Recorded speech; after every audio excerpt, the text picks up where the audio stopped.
Okay, so hello everyone. We're going to talk about doing circles in applique. So things like berries. I don't know, Tilly, if you can just have a look at that little runner up there. Lots and lots of berries in that pattern. These are good for flower centers, all sorts of things.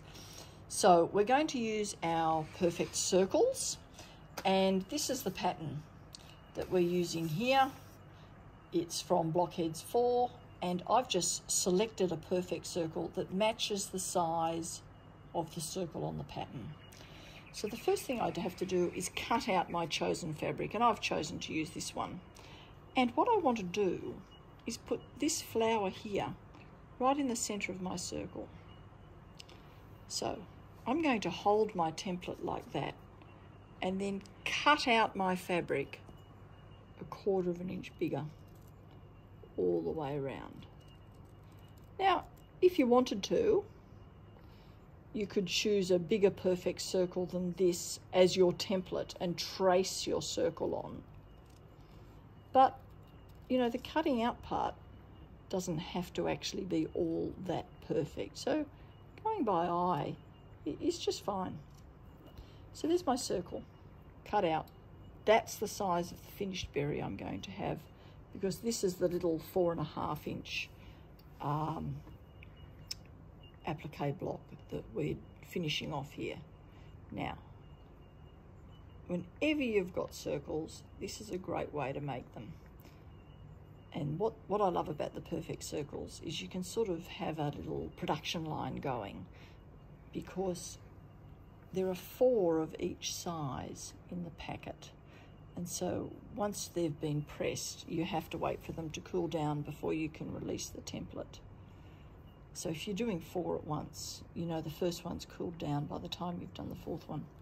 So what we have to do is a little running stitch around the edge. Now you notice I had no knot. This end is loose, so I can pull it through. So we're doing a little running stitch just in from the cut edge of our circle, all the way around like that. Now I like to cut all my circles out, and then this is something I can usually do sitting in front of the TV. So if you're binging something on Netflix, this is a great thing. You can prep them all like this. And I leave my ends loose, just like that. So I've basically just run a gathering thread. Now place your template in the center. See how I've got my flower right where I want it, right in the center, and I'm going to pull the ends of my gathering thread up like that, and it gathers. It's kind of hard because I've picked a tiny little one to demonstrate on. It gathers over the edge of my circle, and then we're going to press it. Now this is where some steam is good.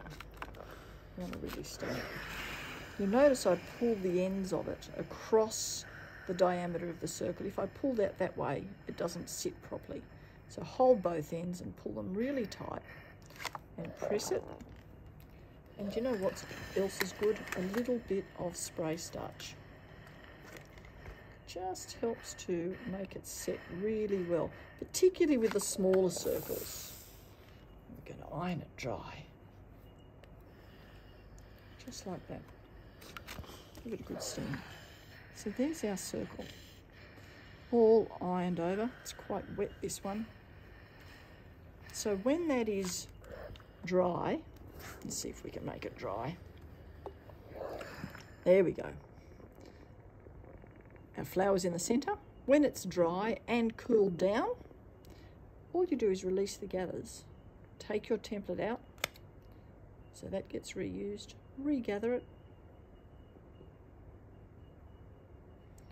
And your circle is ready. I'll just give it one more press. Your circle is ready to stitch onto here. Now those threads, those gathering threads, you don't need them anymore. Pop that on there like that, and you're going to use exactly the same applique stitch, that you put the rest of your shapes on with.